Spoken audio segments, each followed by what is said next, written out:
This video begins with the introduction that I, Brittany Gonzalez, was furious at my group, so decided to make a video presentation of the project, adding my stuff later. Thank you. Welcome to the Battle of Bull's Ferry. The background information. Background. Bull's Ferry is named after the Bull family that first operated the ferry. It was the second most used ferry to get to New York City during the Revolution. It was accessible from every major roadway and was the link between the farms, forests and other resources the British desperately needed to supply New York City during the occupation. The main reason Bull's Ferry became a target for the Americans was due to the winter of 1779 that caused New York City to burn through their supply of firewood to keep themselves warm. During the winter, a blockhouse was built near Bull's Ferry, which the loyalists there used it to gather lumber from the woods. The British involvement. The British operated a blockhouse in the area, which was then called Blockhouse Point. This was a strategic location as it was located across from the British main base in New York City. The area was used to raise cattle and gather firewood for the British Army, and the blockhouse housed approximately 70 loyalist troops.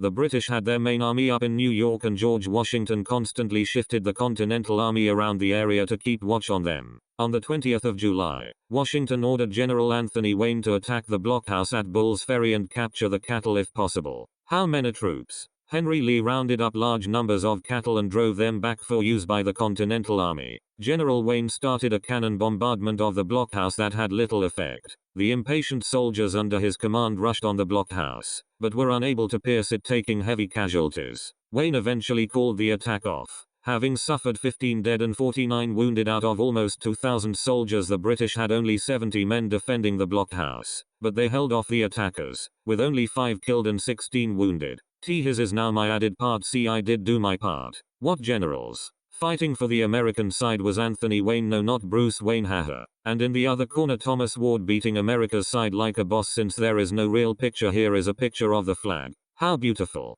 Anyone important? Not really, but something happens that is important. The Battle of Bull's Ferry became the subject of a satirical poem by British Major John Andre, the soldier who would later be executed for his role in the Benedict Arnold treason affair. Andre was a musician, poet and artist, and he wrote a poem making fun of General Wayne for capturing a bunch of cows, but failing to capture the blockhouse, even though he had such superior numbers. The poem was called The Cow Chase, and mentioned by name many of the American players at the battle, including General Wayne, Colonel Lee, Brigadier General William Irvine, Wayne's subordinate, and Colonel Thomas Proctor, the artillery commander. Why did it happen there? The Battle of Bull's Ferry happened in the North Bergen because the focus of the war had shifted to the south and no more major battles were fought in the north, but smaller skirmishes were frequent, especially around New York City. On the 20th of July, Washington ordered General Mad Anthony Wayne to attack the blockhouse at Bull's Ferry and capture the cattle if possible. On the morning of the 21st,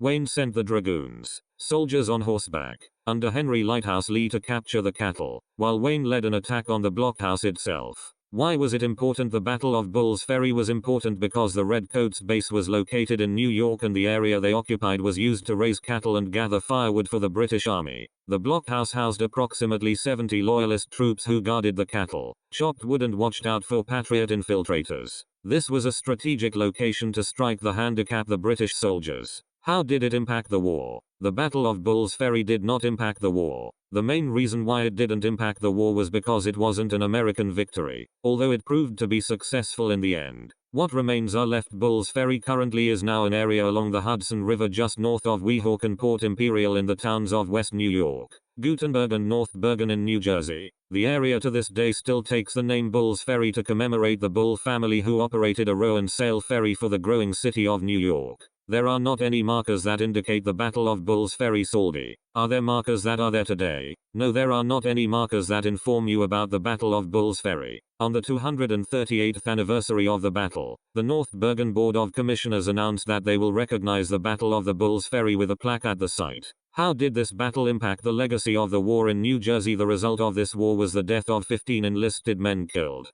plus 3 officers and 46 enlisted men wounded. Clinton estimated that Wayne had almost 2,000 troops available. He admitted the loss of 21 casualties and reported that 50-round shot penetrated the blockhouse. In a poetical note at the end of the cow chase, Andre suggested that 5 loyalists were killed. The British won. This would be one of the last engagements of the Revolutionary War in northern colonies. That is the end. Here are some sites, and I would like to thank you for watching my petty video. Here is a smiley dog.